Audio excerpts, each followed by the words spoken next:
Capítulo 17. Os seus caminhos não são os nossos.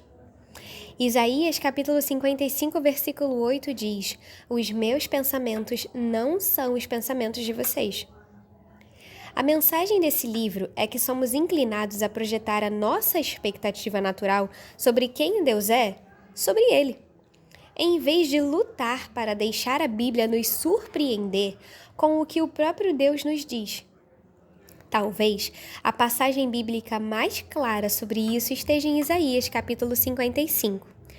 Segundo João Calvino, não há nada que atribule mais à nossa consciência do que pensar que Deus é como nós. Gente, eu vou abrir um parêntese aqui para pedir desculpa em relação ao som. Se vocês ouvirem alguma música no fundo, um MPB de repente, é por conta do meu vizinho do final da rua, que decidiu que ia escutar som hoje e que todo mundo ia escutar som com ele. Mas Deus vai agir na vida dele. Então é isso, tá? Vamos tentar nos concentrar na palavra. Vamos lá? Continuando. Quando a vida dá uma virada brusca, os cristãos frequentemente citam o bordão encolhendo os ombros. Os caminhos dele não são os nossos.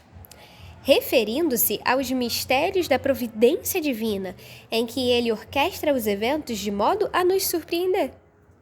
A profundeza misteriosa da providência divina não deixa de ser uma verdade bíblica preciosa. Mas a citação, os caminhos dele não são os nossos, remete a Isaías capítulo 55. E no seu contexto original, quer dizer uma coisa bem diferente. Não é uma afirmação de surpresa diante da misteriosa providência de Deus, mas da surpresa do coração compassivo de Deus. A passagem completa diz o seguinte, abre aspas, busquem o Senhor enquanto é possível achá-lo. Clamem por ele enquanto ele está perto. Que o ímpio abandone o seu caminho e o homem mau os seus pensamentos. Volte-se a ele para o Senhor, que terá misericórdia dele. Volte-se para o nosso Deus, pois ele dá de bom grado o seu perdão. Pois os meus pensamentos não são os pensamentos de vocês, nem os seus caminhos são os meus caminhos, declara o Senhor. Assim como os céus são mais altos do que a terra, também os meus caminhos são mais altos do que os seus caminhos. E os meus pensamentos são mais altos do que os seus pensamentos. Fecha aspas. A primeira parte da passagem nos diz o que fazer. A segunda parte nos diz o porquê. A transcrição acontece no final do versículo 7, que conclui, ele dá de bom grado o seu perdão. Todavia, observe a exata linha de raciocínio. Deus nos chama para buscá-lo, para invocá-lo e convida até os ímpios para retornarem ao Senhor. O que acontece depois disso? Deus terá misericórdia de nós. O paralelismo da poesia hebraica nos dá outra forma de dizer que Deus exercerá a sua misericórdia sobre nós. Ele dá de bom grado o seu perdão. Isso é uma profunda consolação para nós quando virmos, vez após vez, nos desviando do Pai, procurando a tranquilidade da nossa alma em qualquer outro lugar, menos no seu abraço e instrução. Quando retornamos a Deus mais uma vez contritos, por mais envergonhados e enojados que estejamos de nós mesmos, o seu perdão nunca será relutante. Ele dá de bom grado o seu perdão. Ele não simplesmente nos aceita, ele nos envolve nos seus braços novamente. Todavia, observe o que o texto faz então. Os versículos 8 e 9 nos absorvem mais ainda em sua compaixão e abundante perdão. O versículo 7 nos diz o que Deus faz. Os versículos 8 e 9 nos dizem quem Ele é. Em outras palavras, Deus sabe que mesmo quando ouvimos do seu perdão compassivo, nós demoramos a entender a sua promessa, pois por termos uma visão diminuída do coração de onde vem tal perdão compassivo. É por isso que o Senhor continua, abre aspas, pois os meus pensamentos não são os seus pensamentos, nem os meus caminhos são os seus caminhos. Assim como os céus são mais altos do que a terra, também os meus caminhos são mais altos do que os seus caminhos. e os meus pensamentos são mais altos do que os seus pensamentos. O que Deus está dizendo? Ele está nos contando que não podemos ver as suas expressões de misericórdia com os nossos velhos olhos. A nossa visão de Deus precisa mudar. O que diríamos para uma criança de 7 anos que, quando ganha um presente de aniversário do seu pai, imediatamente corre para o seu cofrinho para tentar pagar o seu pai de volta? Como seria doloroso para o coração do pai? Essa criança precisa mudar a sua visão de quem é o seu pai e do que o seu pai gosta de fazer. O impulso natural do coração humano caído corre em direção à reciprocidade, ao toma lá da cá, ao equilíbrio da balança. Somos muito mais intratavelmente aficionados pela lei do que nós percebemos. Esse impulso tem algo de saudável e glorioso em si, é claro. Feitos à imagem de Deus, desejamos a ordem e a justiça em vez do caos. Mas esse impulso, como cada parte de nós, adoeceu pela queda desastrosa do pecado. A nossa capacidade de aprender o coração de Deus colapsou. Acabamos com uma visão empobrecida de como ele se sente em relação ao seu povo. E uma visão empobrecida está, novamente por causa do pecado, que pensa que é uma visão de tamanho real e precisa de quem ele é. Como um neto que, ao ver uma nota de $100 amassada, conclui que o seu avô deve ser rico, ignorando os bilhões de investimento dos quais aquele presente é só um minúsculo reflexo. Então, Deus nos diz claramente quão minúsculas são as nossas visões naturais sobre o seu coração. Os pensamentos dele não são os nossos. Os caminhos dele não são os nossos. E não é como se estivéssemos alguns degraus mais abaixo. Não, abre aspas. Assim como os céus são mais altos do que a terra, uma figura de linguagem hebraica para expressar uma infinitude espacial, também os meus caminhos são mais altos do que os seus caminhos, e os meus pensamentos são mais altos do que os seus pensamentos. No versículo 8, Deus diz que os caminhos dele são diferentes dos nossos. No versículo seguinte, ele é mais específico ainda, e diz que os seus pensamentos são os mais altos. É como se Deus estivesse dizendo no versículo 8 que há uma grande diferença na forma como ele pensa e na forma como a gente pensa. E só para saber, os seus pensamentos, que é a palavra hebraica, não significa uma impressão mental passageira, mas planos, estratagemas, intenções e propósitos. Esses pensamentos são mais altos, grandiosos, envoltos em uma compaixão para a qual pecadores caídos como nós não têm uma categoria natural para colocar. Há só mais um lugar na Bíblia em que temos a mesma frase, que a frase é: assim como os céus são mais altos do que a terra, que é em Salmos 103. Davi ora, abre aspas, pois seu amor para com os que o temem é grande, tanto quanto o céu se eleva acima da terra. Fecha aspas. Esse é o versículo 11. As duas passagens, Salmos capítulo 103, versículo 11 e Isaías capítulo 53, versículo 9, se esclarecem mutuamente. Os caminhos e pensamentos de Deus não são os nossos caminhos e pensamentos, na medida em que os pensamentos de amor e caminhos de misericórdia que ultrapassam os nossos horizontes mentais. Calvino, o teólogo mais conhecido por seu ensino sobre a divina providência, percebeu que Isaías capítulo 55 não se trata tanto assim sobre o mistério da providência. Ele observa que alguns interpretam a frase "os meus pensamentos não são os seus pensamentos" como um mero distanciamento entre Deus e nós, expressando o golfo enorme entre a sagrada divindade e a profana humanidade.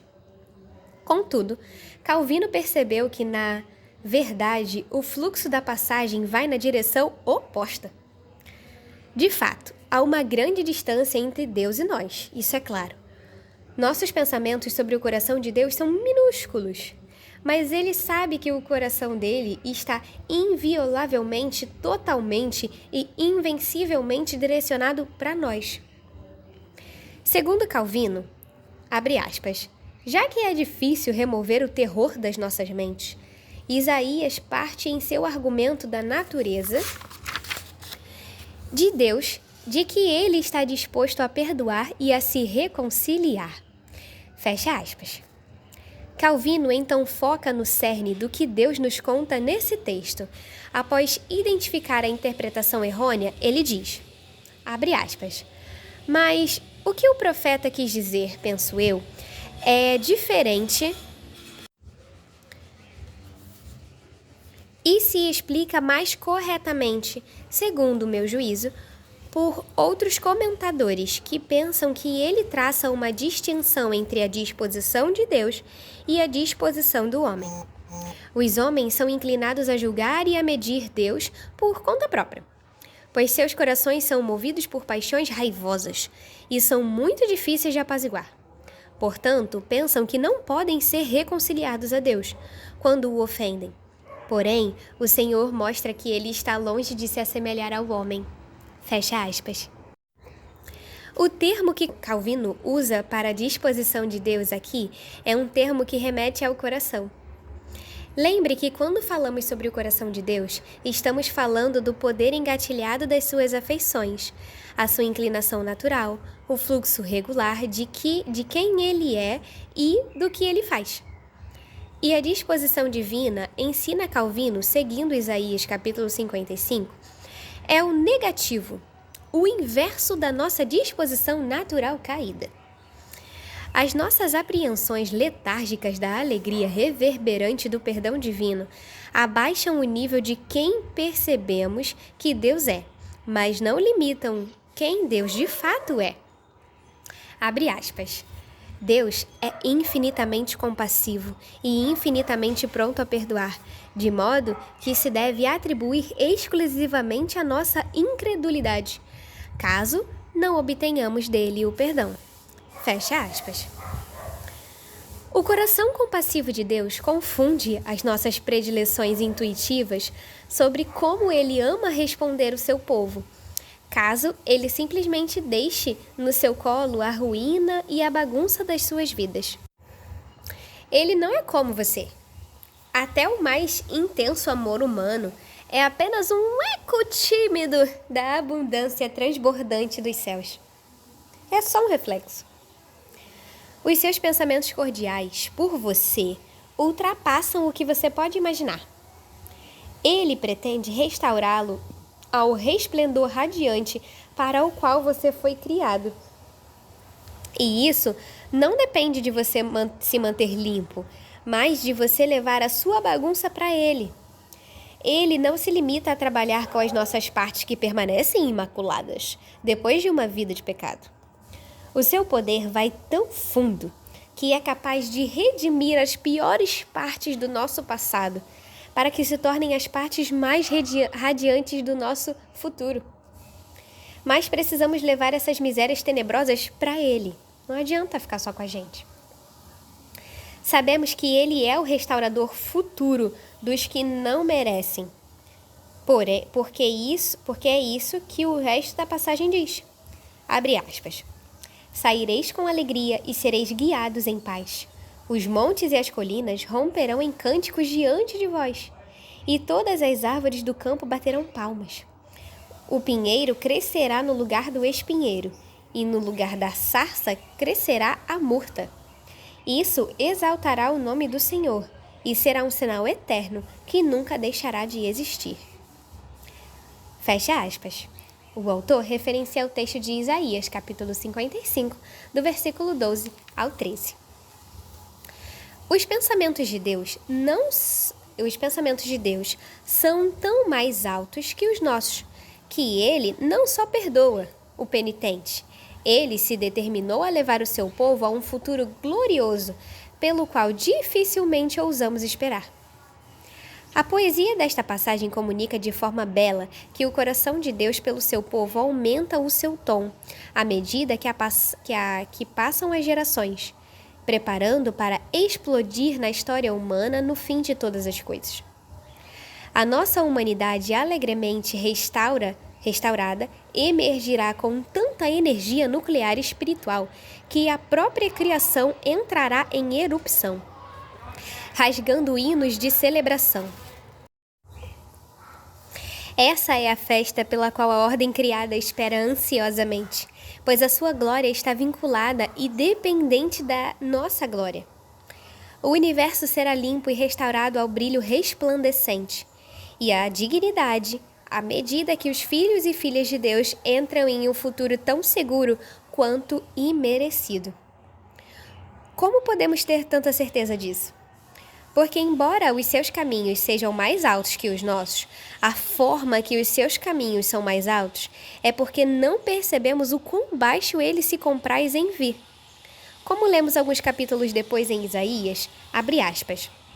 Porque assim diz o alto e sublime, que habita na eternidade, e cuja o nome é santo. Habito no lugar alto e santo, e também com um contrito e humilde de espírito, para vivificar o espírito dos humildes e o coração dos contritos. Fecha aspas. O autor referencia o texto de Isaías, capítulo 57, versículo 15. Pelo que se atrai naturalmente o coração de Deus, o indizivelmente exaltado, segundo Isaías, capítulo 57, versículo 15. Pelo humilde. Quando Jesus aparece, 700 anos depois de Isaías profetizar, e revelou o fundo do seu coração como sendo manso e humilde, ele está provando de uma vez por todas que a mansidão humilde é justamente onde Deus ama habitar. É isso que ele faz. É isso que ele é. Os caminhos dele não são os nossos. Capítulo 18. Entranhas comovidas. Jeremias capítulo 31, versículo 20 diz: O meu coração se comove por ele. O ponto alto da profecia de Jeremias se encontra nos capítulos 30 ao 33. Os estudiosos chamam essa parte de Livro da Consolação, porque Deus revela ao seu povo nesses últimos capítulos a resposta definitiva à pecaminosidade deles, e ela não é o que eles merecem. Embora esperem juízo, ele os surpreende com conforto. Por quê? Porque ele os colocou em seu coração e não tem jeito de saírem de lá, nem pecando. Abre aspas. Com amor eterno te amei. Fecha aspas. E ele lhes assegura. O que veio antes do livro da Consolação? 29 capítulos de recapitulação sórdida da pecaminosidade de Israel. Para escolher algumas citações representativas dos capítulos iniciais, temos: primeiro ponto, abre aspas, e pronunciarei contra eles os meus juízos por causa de todas as suas maldades. Fecha aspas. Segundo ponto, eles me abandonaram. Terceiro, manchaste a terra com a tua prostituição e com a tua maldade. Quarto, até quando abrigarás em ti planos malignos? Quinto, mas este povo é de coração obstinado e rebelde. Sexto, como o poço conserva fresca as suas águas, assim ele conserva fresca a sua maldade. E assim vai por 29 capítulos. Depois, passando os capítulos 30 e 33, o resto do livro é juízo contra as nações. Todavia, aqui, no centro do livro, o pináculo de onde todos os 52 capítulos do livro podem ser vistos, é o livro da Consolação. Dentro desses 4 capítulos, talvez o texto que melhor resuma seja o capítulo 31, versículo 20. Abre aspas. Não é Efraim, meu filho querido, o filho em quem me alegro? Pois cada vez que falo dele, lembro-me dele com apreço. Por isso, o meu coração se comove por ele, e lhe mostrarei a minha grande compaixão, diz o Senhor. Fecha aspas. Efraim é nada mais do que outro termo para Israel, o povo de Deus. Embora pareça ser uma espécie de termo afetivo que Deus usa para Israel durante todo o Antigo Testamento, e Deus pergunta, abre aspas, não é ele o filho em que me alegro? Fecha aspas. Deus não está em dúvida. É uma declaração coberta da gentileza de uma pergunta. O seu povo é um filho querido, o filho em quem ele se alegra. A sua doutrina, a sua doutrina de Deus tem espaço para que ele fale assim. Abre aspas, pois tantas vezes quanto falo contra ele. Fecha aspas. Como ele o fez por 29 capítulos, repreendendo severamente o seu povo, tantas vezes externamente me lembro dele. Lembrar aqui não é a mera faculdade da memória. É Deus quem está falando. Ele é onisciente, ele sabe de tudo. Ele vê toda a verdade sobre todas as coisas em todos os tempos na sua mente com o mesmo perfeito conhecimento. Lembrar aqui é um termo pactual, é relacional. Lembrar aqui não é o contrário de esquecer, mas o contrário de abandonar. Então, chega o ponto alto do versículo-chave do 4º capítulo do centro do livro de Jeremias. Por isso, o meu coração se comove por ele. Meu coração. Há outro termo hebraico para coração, pronunciado lavê, que é a palavra hebraica típica para coração no Antigo Testamento, como lemos em Lamentações, capítulo 3, 33. Mas aqui em Jeremias 31, a palavra é meá. Refere-se literalmente ao interior da pessoa, às entranhas dela. É por isso que traduções mais antigas, como a tradução brasileira, poderiam traduzir como entranhas. É a palavra utilizada, por exemplo, em 2 Samuel, capítulo 20, versículo 10, quando Joabe matou Amasa. Abre aspas. De modo que este o feriu na barriga. Suas entranhas se esparramaram no chão e ele morreu em um só golpe. Fecha aspas. É claro, Deus não tem entranhas. É uma forma de falar sobre os seus reflexos internos, sobre o seu interior agitado, seus sentimentos mais profundos dos quais nossas emoções são uma imagem. Numa palavra, como o texto diz, é sobre o seu coração.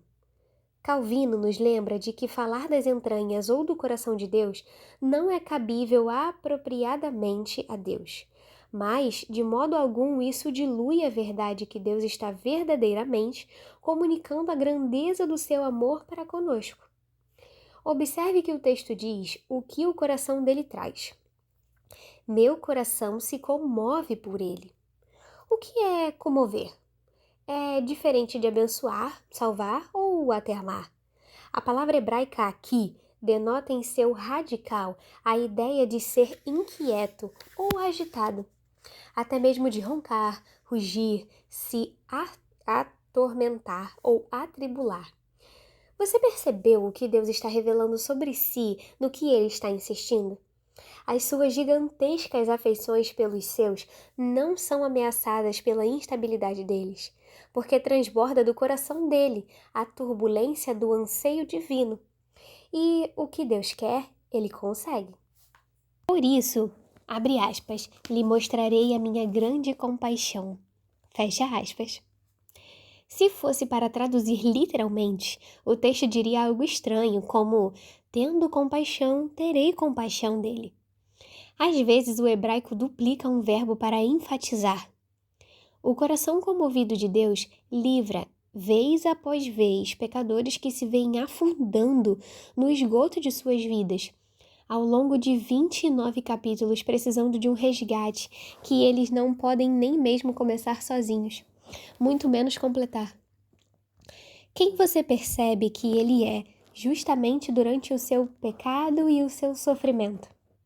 Quem você pensa que Deus é, não só no papel, mas no tipo de pessoa que você acredita que esteja ouvindo você quando você ora? Como ele se sente sobre você? A salvação dele não é fria e calculista. É uma questão de comoção. Não uma comoção por quem você é nas redes sociais ou seu eu quem você projeta para as pessoas ao seu redor. Não é o eu que você deseja ser, é uma comoção pelo seu eu real. O eu subjacente a tudo que você apresenta às outras pessoas. Precisamos entender que por mais tempo que estejamos andando com o Senhor, quer nunca tenhamos lido a Bíblia inteira ou tenhamos um doutorado sobre ela, nós temos uma resistência perversa a isso. De seu coração flui a misericórdia, do nosso a resistência. Nós é que somos frios e calculistas, não ele. Ele está de braços abertos, nós de braços fechados. Nossas visões naturalmente descafeinadas do coração de Deus podem parecer certas porque somos rígidos conosco, não nos deixando sair impunes facilmente. Tal rigidez parece de fato séria moralmente. Porém, essa fuga do coração comovido de Deus não reflete o testemunho da Escritura sobre como Deus se sente sobre os seus. É claro, Deus é sério moralmente, bem mais do que nós. Mas a Bíblia nos toma pela mão e nos tira o sentimento de que o coração dele vacila de acordo com a nossa amabilidade. O coração de Deus confunde as nossas intuições de quem ele é. Thomas Goodwin cita Jeremias capítulo 3, versículo 20, e então deduz que se isso é verdade para Deus, quanto mais seria para Cristo? Ele explica que um texto desses poderia nos fornecer as poderosas consolações e encorajamentos na presença de muitos pecados na nossa vida. Ele diz o seguinte, abre aspas, há consolo para tais enfermidades. Na medida em que seus próprios pecados o comovem, mais a compaixão que a ira. Cristo toma o seu lado e foge e está longe de estar se provocando contra você, já que toda a sua ira se tornou contra o seu pecado para arruiná-lo. Sim, a sua compaixão cresce ainda mais por você, assim como o coração de um pai trata um filho com uma enfermidade incurável, ou como alguém trata um membro do seu corpo que tem lepra. Ele não odeia o membro, pois faz parte da sua carne, mas ele odeia a doença. E isso suscita compaixão pela parte afetada ainda mais. O que ficará em nosso caminho se os nossos pecados, que são tanto contra Cristo quanto contra nós, se tornam motivos para ele se compadecer ainda mais de nós. Fecha aspas. Goodwin explica que nossa misericórdia e compaixão são suscitadas à proporção que mais amamos a pessoa envolvida. Ou seja, quanto maior a miséria, maior é a compaixão. Vou mudar de página. Um minutinho.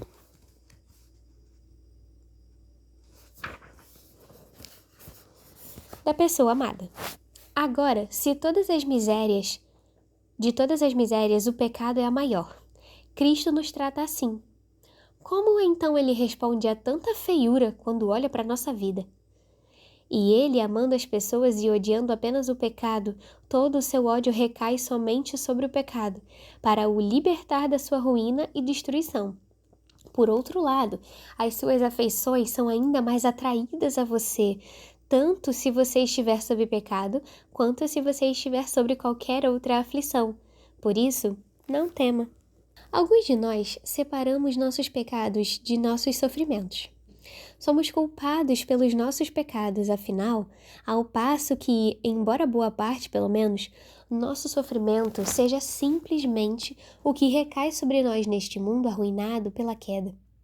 Então, tendemos ter maior dificuldade de esperar a gentil compaixão de Deus por nossos pecados, da mesma forma que com nossos sofrimentos. O coração dele flui mais livremente quando pecam contra mim do que quando eu peco, certo? Contudo, observe a lógica de Goodwin. Se a intensidade do amor depende da intensidade da miséria da pessoa amada, e se a nossa maior miséria é a nossa pecaminosidade, então o amor mais intenso de Deus vem a nós em nossa pecaminosidade. Sim, segundo Goodwin, Deus odeia o pecado. E a soma do amor por nós e o ódio contra o nosso pecado resulta na certeza mais onipotente possível de que Ele garantirá um dia a nossa libertação final do pecado e um regozijo sem filtros do seu coração alegre por nós. O mundo está faminto por um amor comovente, um amor que lembre em vez de abandonar, um amor que não seja vinculado à nossa amabilidade. Um amor que vá além da nossa bagunça. Um amor que seja maior do que as trevas ao nosso redor, pelas quais estejamos passando mesmo hoje. O qual é maior, é mesmo o melhor romance humano, é um tímido suspiro. Contudo, isso tudo pode parecer tão abstrato quando Jeremias fala do coração de Deus, subjetivo, piegas, etéreo. Mas lembre por que Goodwin pode ir tão facilmente do coração de Deus em Jeremias para o coração de Cristo. E se o abstrato se tornasse concreto? E se o coração de Deus não fosse algo descendo a nós dos céus, mas algo que se mostrasse a nós aqui na terra? E se víssemos o coração de Deus não num profeta proclamando certas palavras, mas num profeta proclamando que ele era a palavra de Deus, a incorporação de tudo que Deus quer dizer a nós? E se Jeremias, capítulo 31, versículo 20, se essas exatas palavras se vestissem de carne, como seria? É o que nos perguntamos. Seria um carpinteiro do Oriente Médio, restaurando a dignidade, humanidade, saúde e consciência dos homens e mulheres por meio de curas, exorcismos, ensinos, abraços e perdão. E agora começamos a ver a resolução da tensão que Jeremias capítulo 31, versículo 20 construiu. Uma tensão que ressoa por todo o Antigo Testamento, ganhando força e ficando cada vez mais clara. A tensão entre a justiça e a misericórdia divinas. Deus diz aqui, eu falo contra ele, mas também diz, lembro-me dele com apreço. Repreensão e amor, justiça e misericórdia, indo e vindo aqui, como em todo o Antigo Testamento. Porém, no auge da história humana, a justiça foi plenamente satisfeita e a misericórdia foi completamente derramada ao mesmo tempo, quando o Pai enviou o seu eterno Filho querido, e o seu Filho em quem se alegra, para uma cruz romana, onde Deus realmente falou contra ele, onde Jesus Cristo derramou o seu sangue, o inocente pelos culpados, de modo que Deus pudesse dizer a nós, lembro-me dele com apreço, até mesmo quando ele abandonou Jesus. Na cruz, vemos o que Deus fez para satisfazer seu anseio comovido por nós. Ele foi longe assim, e ele foi até o fim. O ardor caloroso das entranhas celestiais se canaliza na crucificação de Cristo. Arrependa-se dos seus pensamentos medíocres sobre o coração de Deus. Arrependa-se. Deixe ele te amar.